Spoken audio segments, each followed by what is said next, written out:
Hello everyone, मैं doctor Tanuja कुमारी आप सभी का स्वागत अपने यूट्यूब चैनल पे करती हूँ।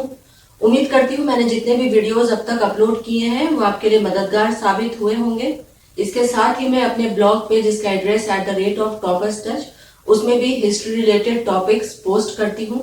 डेली मेरे ब्लॉग पे एक पोस्ट होता है जीके अपडेट करके। उम्मीद करती हूँ मेरे जितने भी पोस्ट हैं हिस्ट्री से रिलेटेड और तथा जितने जीके अपडेट पोस्ट हैं वो यूजी और पीजी के स्टूडेंट तथा वेरियस कॉम्पिटिटिव एग्जाम्स की तैयारी करने वाले जो स्टूडेंट्स हैं उनके लिए हेल्पफुल होंगे। मैं जितने भी वीडियोस बनाती हूँ ये मेरा प्रयास रहता है कि इसमें मैं जितने भी ऑब्जेक्टिव क्वेश्चंस या मल्टीपल चॉइस क्वेश्चंस पूछे गए हैं पिछले वर्षों में उनका समावेश अपने वीडियो में कर सकूं और साथ ही साथ जितने भी यूजी और पीजी के स्टूडेंट्स हैं तैयारी करने वाले उनके लिए भी किसी भी प्रश्न के उत्तर लिखने में मेरे वीडियोस मददगार साबित होंगे।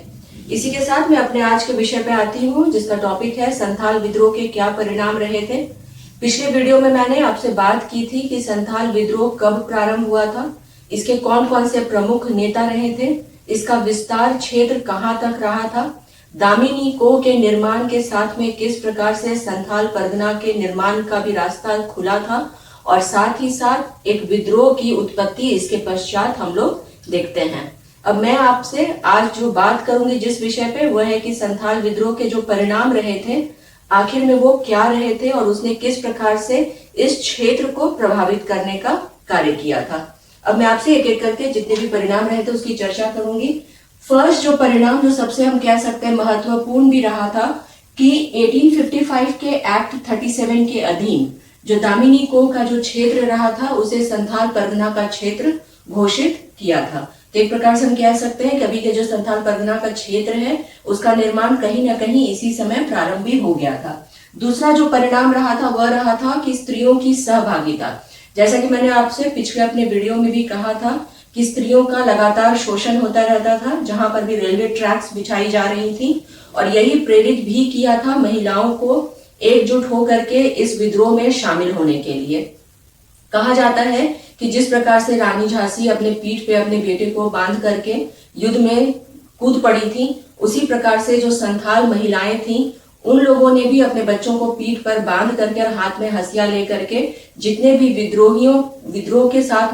साथ में शामिल हो गई थी और जितने भी अंग्रेज अधिकारी थे बहुतों को उन लोगों ने मार के भी गिराया था। तो यहाँ पे जो स्त्रियों की सहभागिता हम कह सकते हैं कि जो भारत का विद्रोह कहा जाए या स्वतंत्रता संग्राम कहा जाए या संथाल विद्रोह में इनकी सहभागिता इसके पश्चात हम लोग देखते हैं कि बढ़ गई थी। तीसरा जो हम कह सकते हैं कि जो परिणाम रहा था कि 1857 विद्रोह जब हुआ था ठीक इसके पहले ही 1855-56 में संथाल विद्रोह हुआ था। तो ये कहीं ना कहीं लोगों को प्रेरित किया था जब 1857 का विद्रोह हुआ था उसमें शामिल होने के लिए। चौथा जो परिणाम रहा था वह दामिनी को निषिद्ध क्षेत्र घोषित कर दिया गया था। पांचवा जो अन्य परिणाम निकल करके हमारे सामने आता है जिसे हम यूल नियम के नाम से जानते हैं। जॉर्ज यूल के द्वारा एक ऐसा हम कह सकते हैं कि व्यवस्था निकाला गया था कि जो पहला मूलभूत पारंपरिक व्यवस्था रहा था उसे फिर से पुनः इस क्षेत्र में लागू कर दिया गया था। पांचवा जो हम कह सकते हैं कि जो इसका परिणाम रहा था कि जो भू व्यवस्था रही थी पारंपरिक तौर पे उसको फिर से लागू कर दिया गया था। भू राजस्व व्यवस्था में जनजातियों के अधीन ही चली गई थी और जो पहले से प्रारंभिक तौर से या हम कह सकते हैं पारंपरिक तौर से जो भू राजस्व व्यवस्था रही थी उसे फिर से उसकी पुनः बहाली की गई थी। नेक्स्ट जो परिणाम हमारे समक्ष आता है वह यह रहा था कि 1860 का जो छोटा नागपुर टेनेंसी एक्ट या छोटा नागपुर जो काश्तकारी अधिनियम था उसको पारित किया गया था संथाल विद्रोह के पश्चात में। और लास्टली जो इसका परिणाम हम कह सकते हैं कि वह भी महत्वपूर्ण रहा था संथाल विद्रोह का, वह यह रहा था कि जितने आगे आने वाले विद्रोह थे उसके लिए एक प्रेरणा की तरह यह कार्य किया था कि किस प्रकार से व्यवस्थित तरीके से कहा जा सकता है कि संथाल विद्रोह के कारण ही लोगों में एक हम कह सकते हैं कि प्रेरणा जागृत हुई थी कि किसी भी विद्रोह में शामिल होकर के उसे व्यवस्थित ढंग से कैसे किसी विद्रोह में शामिल होना चाहिए और उसे आगे बढ़ाना चाहिए।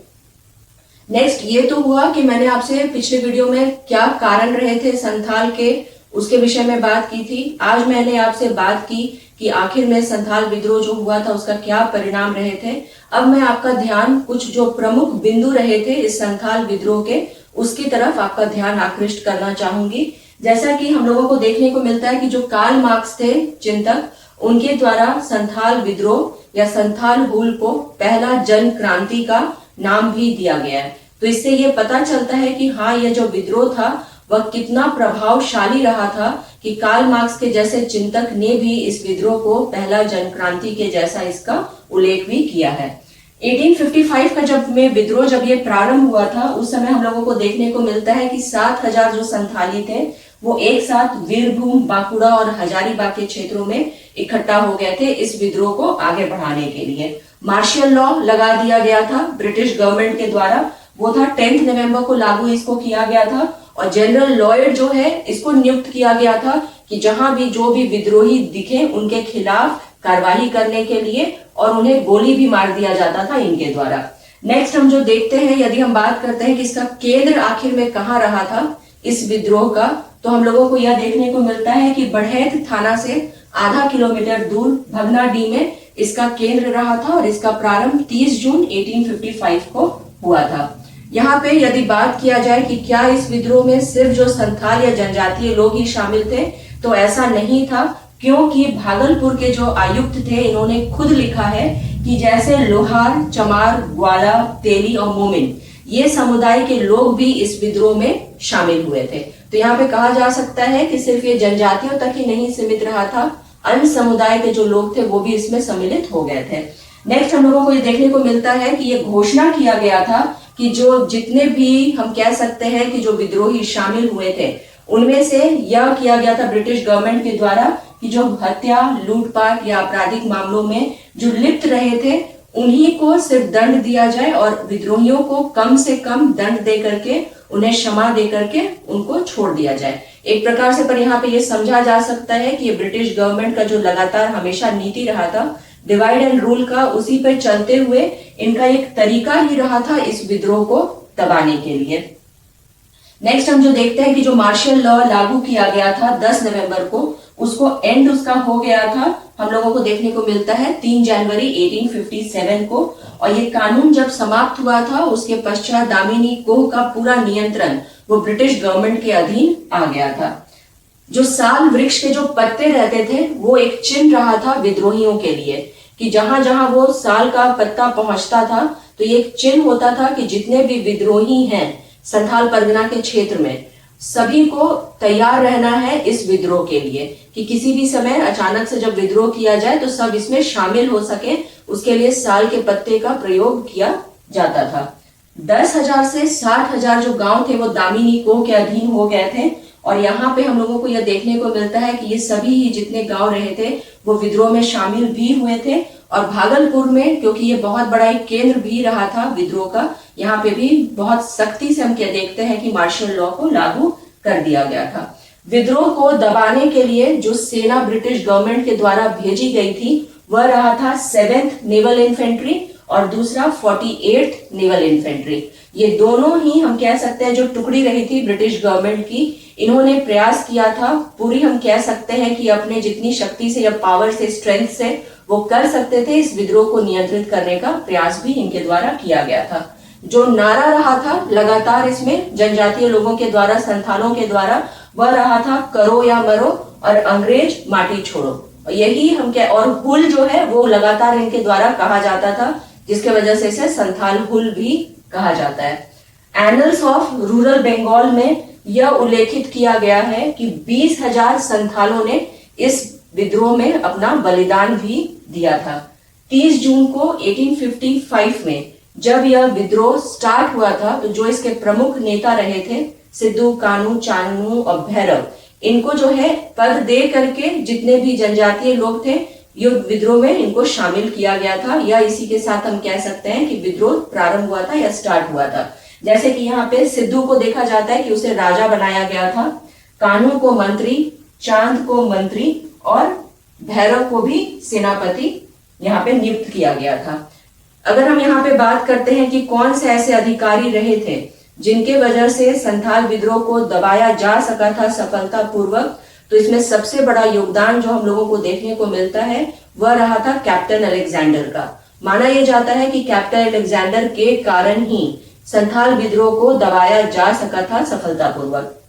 इनकी जिन्होंने मदद की थी कैप्टन अलेक्जेंडर की, वह थे लेफ्टिनेंट थॉमसन और लेफ्टिनेंट रीड। ये दोनों ने ही मदद किया था कैप्टन अलेक्जेंडर को इस विद्रोह को दबाने के लिए। अब यहाँ पे हम लोगों को देखने को मिलता है कि जो विद्रोह को दबाने के लिए ब्रिटिश गवर्नमेंट के द्वारा लगातार जितने भी इसमें नेता रहे थे उन्हें दंडित करने का कार्य किया गया था। जैसे कि सबसे पहले लोगों को देखने को मिलता है 2 जून 1856 को बुका मांझी जो थे नेता, उसको पकड़ा गया था। सेकेंड, लिताई मांझी को, जो यहाँ के दोरुंदा के टिकैत चूड़ामन सिंह थे, इन्होंने इसे पकड़वा दिया था। यहाँ पे ये भी इससे समझा जा सकता है कि इस विद्रोह की असफलता का एक बहुत बड़ा कारण रहा था कि अपने ही लोगों के बीच में से जो विद्रोही रहे थे, जो ब्रिटिश शासन के साथ में जाके मिल जाते थे या गद्दार साबित होते थे, उनके द्वारा भी जितने विद्रोही रहे थे उनको पकड़वाया भी जाता था।